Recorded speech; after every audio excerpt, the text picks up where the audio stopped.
अस्सलाम वालेकुम स्टूडेंट्स। आज हमारे पास एक टॉपिक है फर्स्ट ईयर चैप्टर नंबर 1 में से, और हमारा टॉपिक है आज reactions of sodium and magnesium.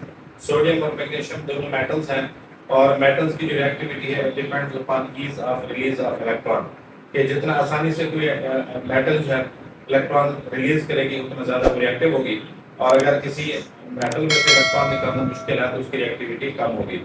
अगर हम इसको दूसरे अल्फाज में कहें कि जिस मेटल की आपके पास आयोनाइजेशन एनर्जी ज्यादा है उसकी रिएक्टिविटी कम होगी, और जिसकी आयोनाइजेशन एनर्जी कम है उसकी रिएक्टिविटी ज्यादा होगी।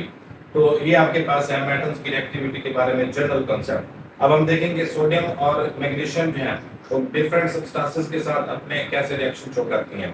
उन सब्सटेंसेस में हमारे पास पहला जो है वाटर, दूसरा जो हम डिस्कस करेंगे वो हमारे पास होगी ऑक्सीजन, और तीसरी चीज जो हम डिस्कस करेंगे वो हमारे पास होगी क्लोरीन। तो हम देखेंगे सोडियम और मैग्नीशियम वाटर के साथ, ऑक्सीजन के साथ और क्लोरीन के साथ कैसे रिएक्ट करते हैं, इसमें से किसकी रिएक्टिविटी ज्यादा और किसकी रिएक्टिविटी कम है।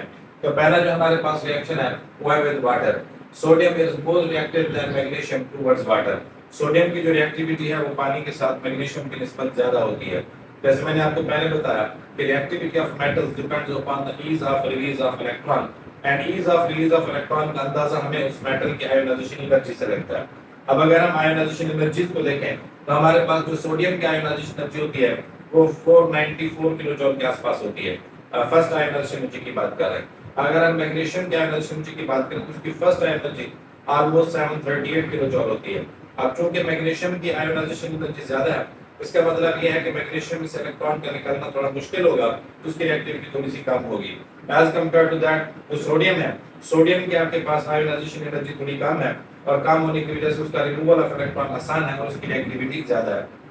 याद रखें, मेटल्स की ज्यादातर जो प्रॉपर्टीज हैं वो डिपेंड करती हैं हाउ क्विकली और how easily they release there valence electron. कितना आसानी से या कितना तेजी से वो अपना इलेक्ट्रॉन रिलीज करते हैं, इसके ऊपर उनकी प्रॉपर्टीज डिपेंड करती हैं। तो ये जो रिएक्टिविटी है ये भी वन ऑफ द प्रॉपर्टीज है मेटल्स की, तो ये भी डिपेंड करती है on the ease of release of electron. हम यहाँ पे कुछ रिएक्शंस देखेंगे, उसमें आपको अंदाजा होगा कि इसमें रिलीज ऑफ इलेक्ट्रॉन का क्या किरदार है। तो हमारा पहला जो रिएक्शन है वो वाटर के साथ है। तो सोडियम जो है reacts vigorously with water to form sodium hydroxide and hydrogen gas. जब सोडियम वाटर के साथ रिएक्ट करती है तो वहां से हाइड्रोजन गैस और सोडियम हाइड्रोक्साइड बनता है। सोडियम हाइड्रोक्साइड आपके पास क्या बेस होता है, एल्की होता है। अब अगर हम इस रिएक्शन को देखें तो हमने सोडियम मेटल को वाटर के साथ ट्रीट किया, वहां से सोडियम हाइड्रोक्साइड और हाइड्रोजन बनी है। लेकिन अगर हम इस रिएक्शन के स्टेप्स को देखें, जो एलिमेंट्री स्टेप्स हैं इस रिएक्शन के, उसको देखें तो सबसे पहले हमारे पास सोडियम में से इलेक्ट्रॉन रिलीज होंगे and it will be converted into cation, sodium ion में चेंज होगा। फिर ये जो इलेक्ट्रॉन है they will interact with water molecules, और वाटर मॉलिक्यूल में आपके पास हाइड्रोजन पार्शियल पॉजिटिव होता है, ऑक्सीजन पार्शियल नेगेटिव होता है। तो it will attack on the hydrogen partial positives, जिसकी वजह से आपके पास वो हाइड्रोजन इलेक्ट्रॉन के साथ मिलकर हाइड्रोजन गैस बना लेते हैं, और वहां से आपके पास हाइड्रोक्साइड आयन जनरेट होते हैं पानी से। अब ये जो हाइड्रोक्साइड आयन है ये पहले से बने हुए सोडियम आयंस के साथ क्या करते हैं, electrostatic force of attraction develop करते हैं, और वहां से हमारे पास सोडियम हाइड्रोक्साइड बनता है। अब अगर इस मैकेनिज्म में ये इन स्टेप्स में अगर आप देखें तो जो हमारा फर्स्ट स्टेप है वो है रिलीज ऑफ इलेक्ट्रॉन। इसलिए मैं बात कर रहा था कि मेटल्स की जो रिएक्टिविटी है वो डिपेंड करती है on the ease of release of electron. अब मेटल जितना इजीली इलेक्ट्रॉन रिलीज करेगी उतना उसके लिए रिएक्ट करना आसान होता है, उसकी एक्टिविटी ज्यादा होती है। अगर हम इसके मुकाबले में मैग्नीशियम को देखें तो मैग्नीशियम जो है सोडियम के मुकाबले में थोड़ा स्लो रिएक्ट करती है with water to form magnesium hydroxide and hydrogen gas. ये भी अपना हाइड्रोक्साइड बनाएगी और हाइड्रोजन गैस बनाएगी, लेकिन इसके हाइड्रोक्साइड और हाइड्रोजन बनने की जो स्पीड है, जो आपके पास वेलोसिटी या रेट ऑफ रिएक्शन वो थोड़ा स्लो रहेगा। और उसकी वजह मैंने आपको बताई कि मैग्नीशियम की जो आपके पास आयोनाइजेशन एनर्जी है, अगर हम फर्स्ट आयोनाइजेशन एनर्जी की कंपैरिजन करें तो वो आपके पास सोडियम के मुकाबले में ज्यादा है। यहाँ पे हमने मैग्नीशियम को वाटर के साथ ट्रीट किया तो वहां से हमारे पास मैग्नीशियम हाइड्रोक्साइड और हाइड्रोजन गैस बनी है। अगर हम इसके भी मैकेनिज्म को देखें तो सेम वैसे ही जैसे सोडियम ने सबसे पहले इलेक्ट्रॉन रिलीज किया, तो मैग्नीशियम ने भी अपने सबसे पहले इलेक्ट्रॉन रिलीज किए।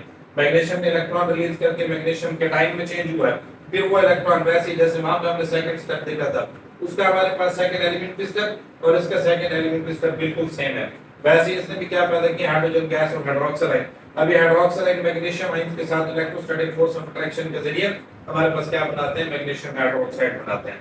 अब ये जो आपके पास रिएक्शन था, इस दोनों रिएक्शन में आप देख सकते हैं कि फर्स्ट जो एलिमेंट्री स्टेप है that is release of electron. अब इन दोनों में से चूंकि मैग्नीशियम की एबिलिटी टू रिलीज इलेक्ट्रॉन वो कम है, एज कंपेयर टू सोडियम, तो लिहाजा सोडियम ज्यादा रिएक्टिव होगी और मैग्नीशियम के अकॉर्डिंग वाटर थोड़ा कम रिएक्टिव होगी। मैग्नीशियम को अगर हम लिक्विड वाटर के साथ ट्रीट करेंगे तो तब तो आपके पास वो मैग्नीशियम हाइड्रोक्साइड बनेगी। But in case of steam, steam भी आपके पास वाटर की एक फॉर्म है, उसकी फिजिकल स्टेट और है लेकिन उसका केमिकल फार्मूला आपके पास H2O ही रहता है। तो अगर हम स्टीम के साथ ट्रीट करें तो वो आपके पास हाइड्रोक्साइड की तरह अपना ऑक्साइड बनाता है। तो आपके पास जब हमने वाटर के साथ स्टीम की सूरत में मैग्नीशियम को रिएक्ट कराया है तो वहां से हमारे पास मैग्नीशियम ऑक्साइड और हाइड्रोजन गैस बनी है। मैग्नीशियम ऑक्साइड जो है ये आपके पास ज्यादा स्टेबल है as compared to magnesium hydroxide, जैसे कि स्टीम के अंदर टेंपरेचर थोड़ा ज्यादा होता है इस वजह से। अच्छा, उसके बाद हमारे पास है विद ऑक्सीजन। अगर हम सोडियम की बात करें तो sodium burns in oxygen with golden yellow flame to produce white solid mixture of sodium oxide and sodium peroxide. जब हम सोडियम को फ्री सप्लाई ऑफ ऑक्सीजन के अंदर आपके पास क्या करते हैं, बर्न करते हैं, तो वहां से ये दो तरह से रिएक्ट करती है, अपने ऑक्साइड भी बनाती है और पेरोक्साइड भी बनाती है। तो यहाँ पे हमने इसका पेरोक्साइड बनाया कि सोडियम को जब ऑक्सीजन के साथ रिएक्ट करते हैं तो आपके पास क्या बनाती है, पेरोक्साइड बनती है। अब देखिए सोडियम की रिएक्टिविटी बहुत ज्यादा है, जैसे हमने बात की थी उसकी आयोनाइजेशन एनर्जी कम है और आयोनाइजेशन एनर्जी कम होने की वजह से उसकी रिएक्टिविटी बहुत ज्यादा है। उसको एयर अगर कहीं से थोड़ी सी भी मिल गई तो उसमें मौजूद ऑक्सीजन या उसमें मौजूद आपके पास मॉइस्चर के साथ रिएक्ट कर लेती है फौरन।